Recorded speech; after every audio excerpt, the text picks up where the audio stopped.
Hi everyone, I'm Echoes and I'm a VTuber.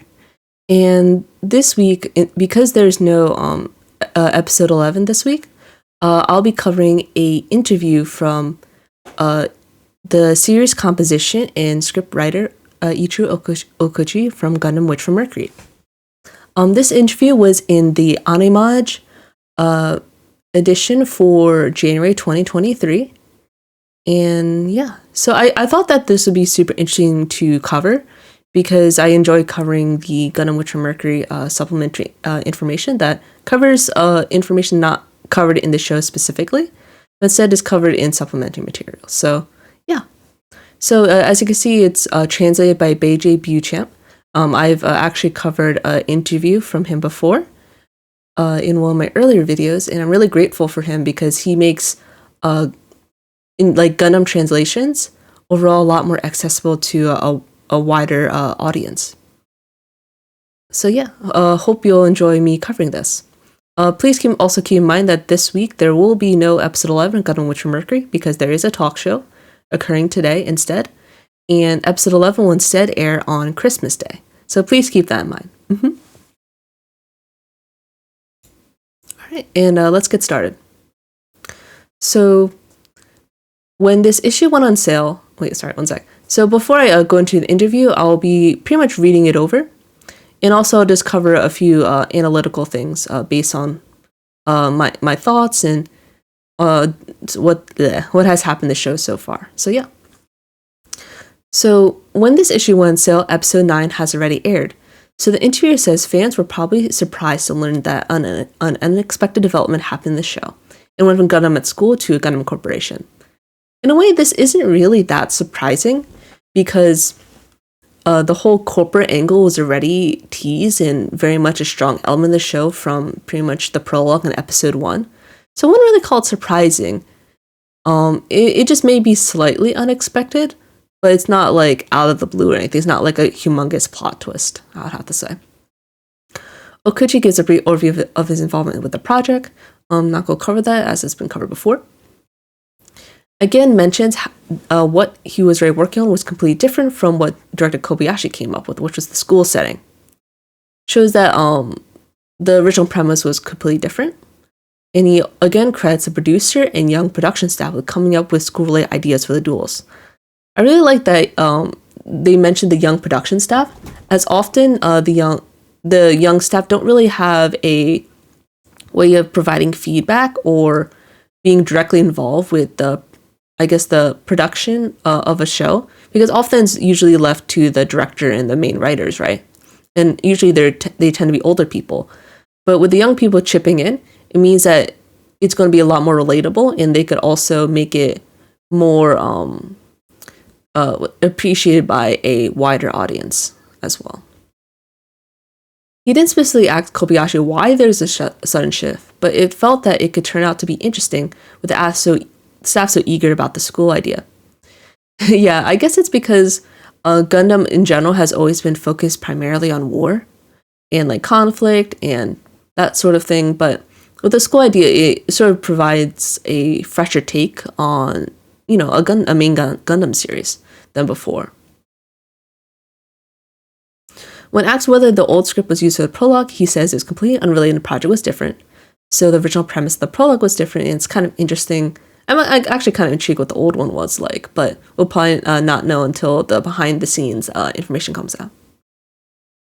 In a sense, the rejection of the first episode script was a great exercise for them to create a story together.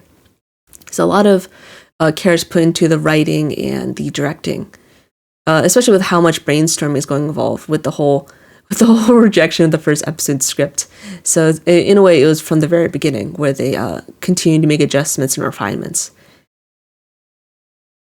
The old project was more like Gundam than it is now. It was a project with a strong war theme, which makes sense with the whole history of the Gundam and the Gundam franchise. When it's brought up that Mogumo tried not to be conscious of Gundam-like characters when designing, asked whether it was the same for him, he says it's best to go in a different direction with a TV series, so the work is more standalone than it is in Gundam. This is a very good mindset, because Gundam often tends to reuse same tropes. For example, Char, is like his own trope, And because of how often these character archetypes are used, in a way, they are Gundam-like characters. So instead of focusing on Gundam-like characters that's already been used before, they instead try to make characters who are more unique, and in a way they stand out on their own, which also makes sense as a way of putting it that the work is more standalone. So people can watch it without having ever seen another Gundam anime. But also because of that, it's a very good beginner's Gundam anime as a way of getting into the franchise as a starting point. That's a common thing with pretty much almost all AUs, but Witch for Mercury is particularly friendly with that. With the school as its setting, the role is put together with everyone's ideas, but there's no Miorine. Soleil's counterpart wasn't at the school, but in the corporate world, which makes sense. So there was a corporate element from the beginning, also shown in the prologue, emphasized that it's not a normal school, as evident with duels, so it's a way they showcase company mobile suits. So yeah, I really like that. They showed that schools are unusual, and also how every company has their own type of mobile suits. In case you don't know, all the big big families and companies, right, with like Delling or Grassley or Chaturk or the Pale Group, right? They all have, each of those groups have their own mecha designer, and respectively their own line of mobile suits, which is so unique. Like usually you only have one, right? But instead they have 4 to show a diversity in the mobile suits involved. So I think that's honestly so amazing. And the whole evident duels comes from Utena. When trying to depict adult society outside of school and war weren't quite the right combo. First Gundam was easy to showcase war because they weren't that far removed from it. But there's still a learning set in the minds of the creators, society, and viewers. So Gundam has always been linked to war, especially with the first movie and the whole Universal Century timeline being to a degree inspired by World War II, which makes sense. Nowadays, the concept is so distant, it's hard to find common ground, yes. Because when this show was conceptualized, there hasn't been a modern war in quite a few years.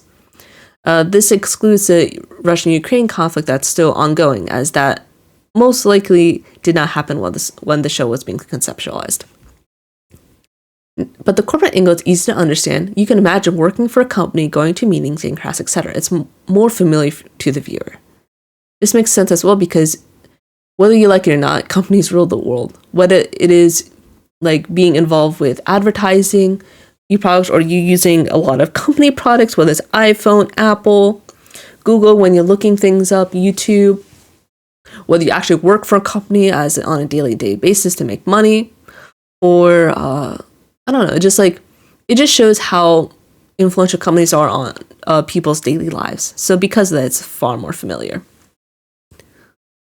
The concept of a girl from Mercury riding Gundam comes to Earth remain even at the rejected first plot.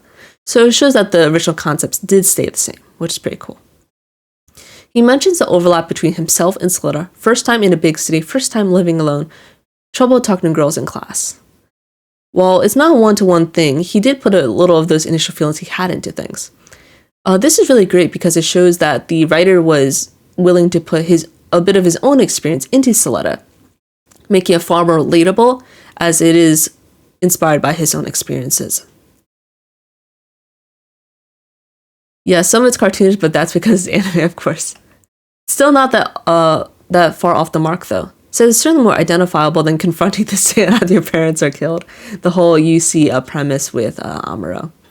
It's a very common trope to have, oh, my parents were killed by so-and-so because I need to take revenge, blah, blah, blah. But instead, pretty much most of the parents are alive, and they're not killed because of war, from what we know. So for sure, it's the whole point is that they want to make Soletta as relatable as possible.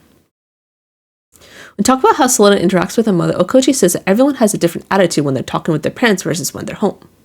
It's rare that people are the same, such as Soletta. That is a very interesting way of putting things. In a way, it's like, when you talk to different people, right? You always talk about different things, whether depending on the friend or what they're interested in, whether it's your parents, whether it's your coworkers. There's different things to talk with different people.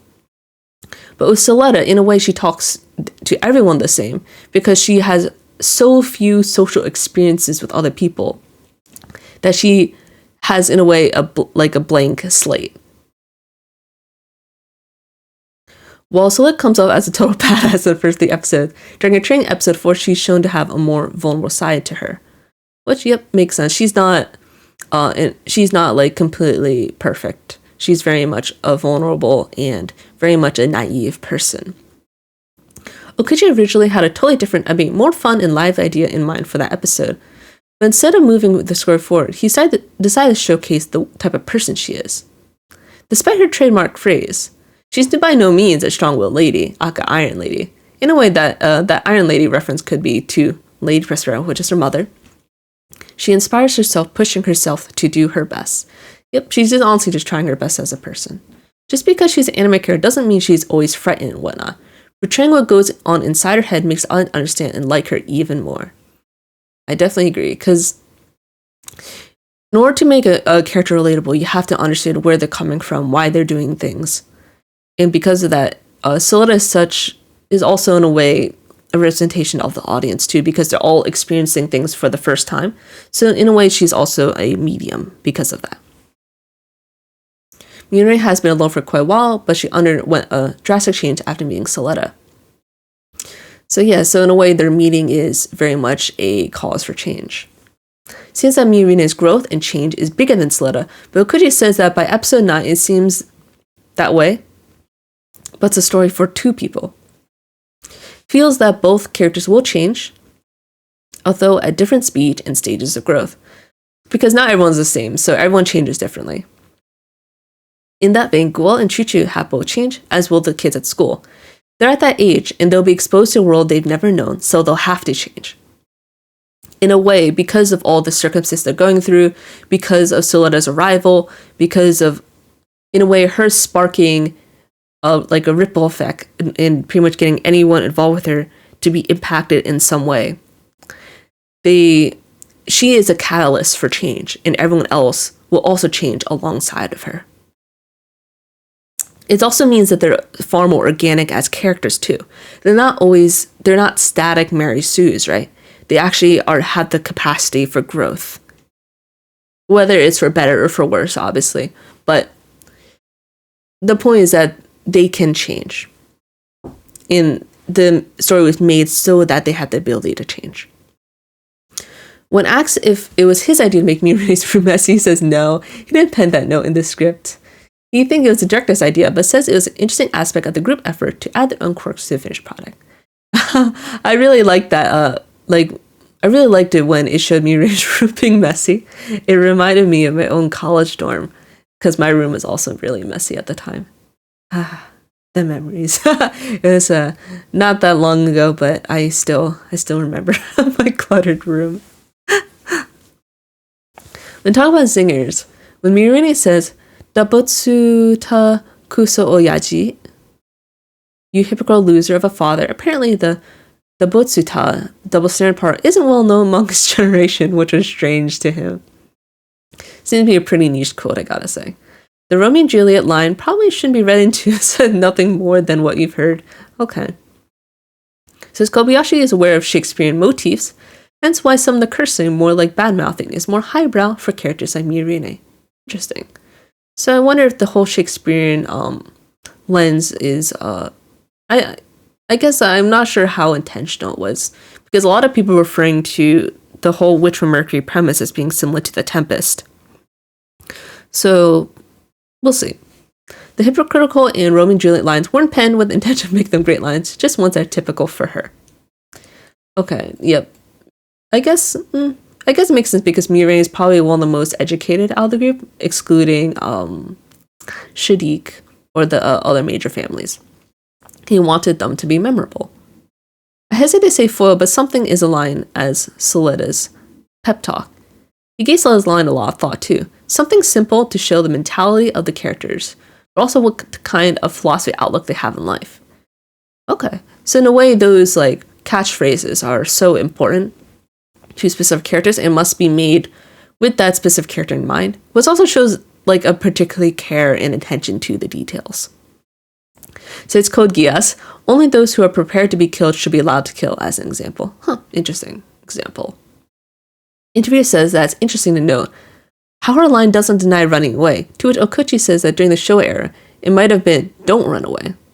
But today, it's not necessarily wrong to run away, just that her line is sort of true. Moving forward gains you two, running away gives you one thing. He did struggle coming up with something that encompassed Soleda's emotions, but also something modern for the work. I also find it interesting that he specifically mentions the era. So I wonder if the difference in Japanese eras also reflects a difference in mindset. Like, yeah, because like enough that running away is not considered like a cowardly or impossible thing, but rather that it's something reasonable for people to do. So yeah, so because Soleda's own catchphrase is so interesting, where it, it promotes being able to confront, problems directly, right? It also says that if you run away, you still have another chance to try again at another time when you're more prepared. So it doesn't see it as cowardly, but more as a reasonable option. You just won't get as much benefit out of running away compared to being able to face something directly. There's an interesting dynamic between Mirai and Soleda. You have a sort of wizard and warrior, in a sense, brain and brawn. Yep.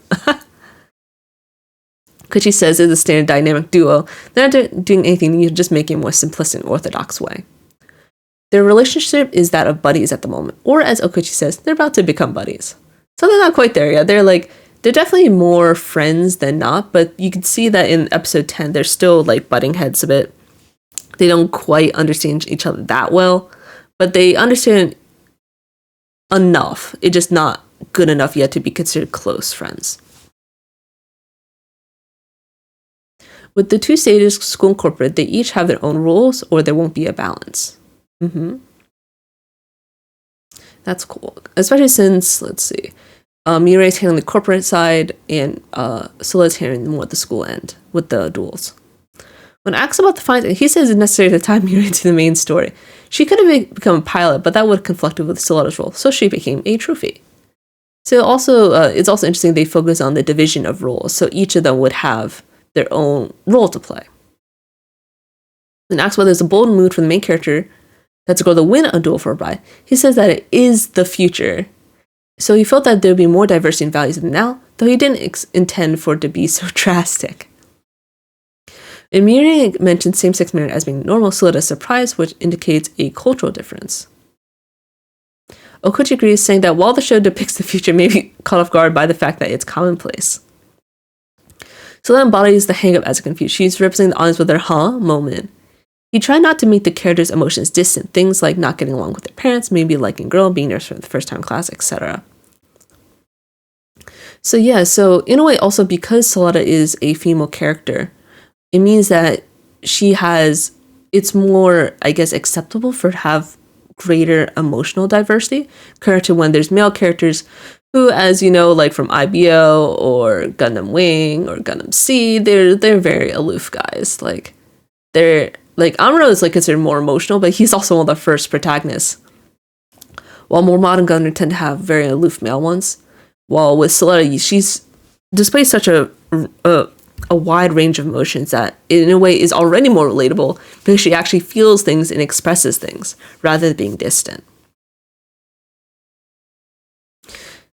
And especially with things like not getting along with parents, maybe liking girl getting nervous, it's very, very much relatable because in a way everyone deals with that to a degree. Like, who hasn't argued with the parents, liking someone, being nervous about school? It's very much such a relatable emotion and thing to deal with. Family is a focus in the work too. Kuchi says it's the easiest subject to understand, but it's not the only aspect. There's also love, corporate world, friendship, but also breaking down, analysis, conflict, discrimination, etc. The discrimination between Earthian and Space starts as an extension of the school cast to create an entry point. Interesting. So it looks like they're definitely including a lot of themes and concepts. Especially with family being involved with a lot of the main characters having familial issues or conflicts with their parental figures being too controlling or not being controlling enough, or like only allowing the kids to do only so much. I also really like the covering discrimination as well, because that's already a concept that's commonly covered in previous Gundam series with the whole Zeon Federation conflict. And like, oh, I don't like you because you caused the death of my family, or oh, I don't like you because you caused war and, stuff. It's like the whole like us versus them. But instead we get a slight variation of that with Earthian and Spacian. Let's see. Especially since in general discrimination isn't really covered properly in anime. Not sure whether to mention 86 as an example of very badly portrayed discrimination and racism, but yeah. But besides that, like Gundam is definitely one of the more forefronts in showing discrimination often in many of their shows. When asked about Guel, he said he didn't expect people to love him so much. Yeah, he's just such a tsundere now, right? What's not to? He's not inherently a bad person. He's more like misguided because of his whole, I need to follow my dad's orders, even though he's trying on his own to do his own thing. So he has a lot of room to grow. As for the family, he can't comment much on Sadiq, but says Elon is the first love for Soletta, Guel is the first enemy. I feel like it'd be a waste to have a character like that just thrown away after the first episode, so he'll be involved later. Yeah, I'm really glad that Guel will be involved later on. Whether it's him being like outside or him being involved with the two new witches from episode 10. We'll have to see how things go with him. Elon's the first love. So sad. Anyway. After episode 6, Elon many were registered uneasy, so the joke of, well, it's Ohkouchi soul started. Okay. Wow, it's like, I guess Ohkouchi's known for tragedies. Laughing, Ohkouchi says that not all of his works are like that, though they do have to depict things that aren't fun at all. He says that both the school, corporation, and adult lines will eventually come together. The school aspect won't disappear entirely. Okay. So, yeah. Because as with life, there's good things and bad things, so he has obviously portrayed the bad things too.